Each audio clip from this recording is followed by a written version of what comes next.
Hello बच्चों, आपका हमारे चैनल हिंदी वाणी में स्वागत है। पिछले भाग में हमने पढ़ा था कक्षा 8वीं की पाठ्य पुस्तक वसंत भाग 3 का 12वां पाठ।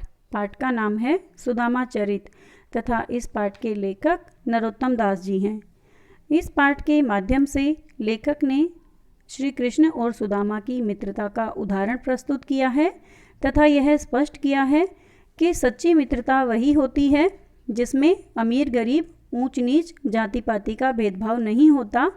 सुदामा अपनी पत्नी के आग्रह पर कुछ आर्थिक सहायता पाने के लिए श्री कृष्ण के पास द्वारका नगरी में जाते हैं। वहां पर जाकर वो अपनी सहायता के लिए कृष्ण को कुछ भी नहीं कह पाते, जबकि श्री कृष्ण उनकी खूब आवभगत करते हैं, स्वागत सत्कार करते हैं।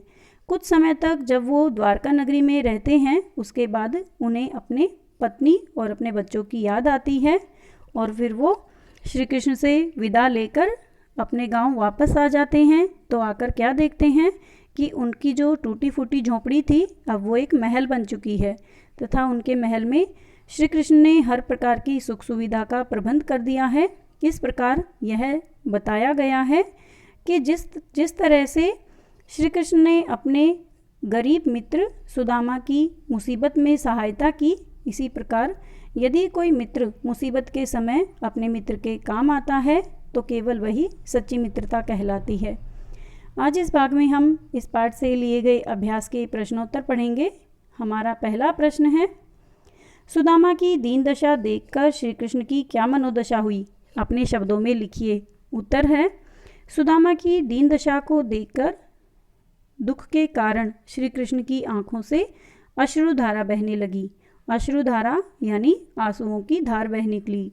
उन्होंने सुदामा के पैरों को धोने के लिए पानी मंगवाया, परंतु उनकी आंखों से इतने आंसू निकले कि उन्हीं आंसुओं से सुदामा के पैर धुल गए। हमारा दूसरा प्रश्न है, पानी परात को हाथ छुयो नहीं, नैनन के जल सो पग धोए।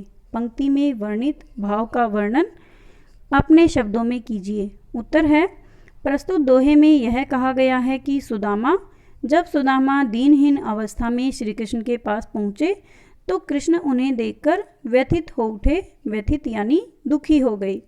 श्री कृष्ण ने सुदामा के आगमन पर उनके पैरों को धोने के लिए परात में पानी मंगवाया, परंतु सुदामा की दुर्दशा देखकर श्री कृष्ण को इतना कष्ट हुआ, वे इतने ज़्यादा परेशान हुए कि वे स्वयं रो पड़े और उनके आंसुओं से ही सुदामा के पैर धुल गए।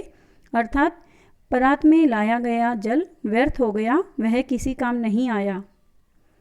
हमारा अगला प्रश्न है, चोरी की बान में होजू प्रवीणे। क उपर्युक्त पंक्ति कौन किससे कह रहा है? ख इस कथन की पृष्ठभूमि स्पष्ट कीजिए। ग इस उपालंब यानी शिकायत के पीछे कौन सी पौराणिक कथा है? उत्तर है क उपर्युक्त पंक्ति श्री कृष्ण अपने बाल सखा यानी अपने बचपन के मित्र सुदामा से कह रहे हैं। ख अपनी पत्नी द्वारा दिए गए चावल संकोचवश यानी झिझकते हुए लज्जा के कारण सुदामा श्री कृष्ण को भेंट स्वरूप नहीं दे पा रहे हैं, क्योंकि वो इसे यानी चावलों को बहुत छोटी वस्तु समझ रहे हैं। परंतु श्री कृष्ण सुदामा पर दोषारोपण करते हुए इसे चोरी कहते हैं, यानी उनके ऊपर इल्ज़ाम लगाते हुए इसे चोरी कह रहे हैं और कहते हैं कि चोरी में तो तुम पहले से ही निपुण हो। बचपन में ग का उत्तर है, बचपन में जब श्री कृष्ण और सुदामा साथ साथ संदीपन ऋषि के आश्रम में अपनी अपनी शिक्षा ग्रहण कर रहे थे, तब एक बार जब श्री कृष्ण और सुदामा जंगल में लकड़ियाँ एकत्र करने जा रहे थे, तब गुरु माता ने उन्हें रास्ते में खाने के लिए चने दिए थे। सुदामा श्री कृष्ण को बिना बताए चोरी से उनके हिस्से के चने भी खा लेते हैं। श्री कृष्ण उसी चोरी का उपालंब सुदामा को दे रहे हैं, यानी श्री कृष्ण कह रहे हैं कि आप पहले से ही चोरी के काम में निपुण हो, जो आपने मेरे हिस्से के चने भी बिना बताए खा लिए थे। इसी प्रकार तुम मुझे भाभी के द्वारा दिए गए चावल या जो भेंट है वो नहीं देना चाहते। हमारा चौथा प्रश्न है, द्वारका से खाली हाथ लौटते समय सुदामा मार्ग में क्या क्या सोचते जा रहे थे? वह कृष्ण के व्यवहार से क्यों खींच रहे थे? सुदामा के मन की दुविधा को अपने शब्दों में प्रकट कीजिए। उत्तर है, द्वारका से खाली हाथ लौटते समय सुदामा का मन बहुत दुखी था। वे कृष्ण द्वारा अपने प्रति किए गए व्यवहार के बारे में सोच रहे थे कि जब वे कृष्ण के पास पहुँचे तो कृष्ण ने आनंदपूर्वक उनका आतिथ्य सत्कार किया। क्या वह सब दिखावटी था?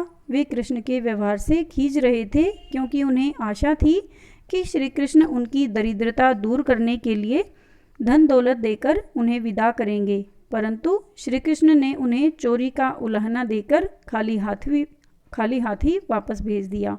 लेकिन वास्तविकता में ऐसा नहीं हुआ था, बल्कि श्री कृष्ण ने उन्हें आमने सामने कोई उपहार न देकर उनके गांव जाने से पहले ही उनके जो झोपड़ी थी उसको हटाकर उसके स्थान पर महल बनवा दिया तथा उनकी सुख सुविधा का प्रबंध उन्हें बिना बताए ही कर दिया था। कहने का भाव यह है कि श्री कृष्ण ने अपनी मित्रता निभाई तथा सुदामा को प्रत्यक्ष रूप में कुछ ना देकर उन्हें अप्रत्यक्ष रूप से हर प्रकार से धन संपन्न कर दिया था। हमारा 5वां प्रश्न है, अपने गांव लौटकर जब सुदामा अपनी झोपड़ी नहीं खोज पाए तब उनके मन में क्या क्या विचार आए? कविता के आधार पर स्पष्ट कीजिए। उत्तर है, द्वारका से लौटकर सुदामा अपने गांव वापस आए तो अपनी झोपड़ी के स्थान पर बड़े बड़े भव्य महलों को देखकर सबसे पहले तो उनका मन भ्रमित हो गया। उन्हें ऐसा लगा कि मैं कहीं घूम फिर कर वापस द्वारका ही तो नहीं चला आया। फिर भी उन्होंने पूरा गांव छानते हुए सबसे पूछा, लेकिन उन्हें अपनी झोपड़ी नहीं मिली। प्रश्न 6, निर्धनता के बाद मिलने वाली संपन्नता का चित्रण कविता की अंतिम पंक्तियों में वर्णित है, उसे अपने शब्दों में लिखिए। उत्तर है, श्री कृष्ण की कृपा से निर्धन सुदामा की दरिद्रता यानी गरीबी दूर हो गई। जहाँ सुदामा की टूटी फूटी सी झोपड़ी रहा करती थी वहाँ अब सोने का महल खड़ा है। कहाँ पहले पैरों में पहनने के लिए चप्पल तक नहीं थी, वहाँ अब घूमने के लिए हाथी घोड़े हैं। पहले सोने के लिए केवल यह कठोर भूमि थी और अब शानदार नरम मुलायम बिस्तरों का इंतज़ाम है। कहाँ पहले खाने के लिए चावल भी नहीं मिलते थे और आज प्रभु की कृपा से खाने को मनचाही चीज़ उपलब्ध है, परंतु वे अच्छे नहीं लगते क्योंकि वो श्री कृष्ण के बारे में कुछ और ही सोच रहे थे, लेकिन श्री कृष्ण ने उन्हें बिना बताए ही उनकी सहायता कर दी। यह एक अच्छा भाव है, इसीलिए श्री कृष्ण और सुदामा की मित्रता की मिसाल आज भी प्रस्तुत की जाती है। उनकी दोस्ती को एक आदर्श दोस्ती मित्रता माना जाता है। उम्मीद है बच्चों आपको अभ्यास के ये प्रश्नोत्तर समझ में आ गए होंगे। यदि आपको हमारा यह वीडियो अच्छा लगा तो आप इसे अपने दोस्तों के साथ ज़रूर शेयर करें। धन्यवाद।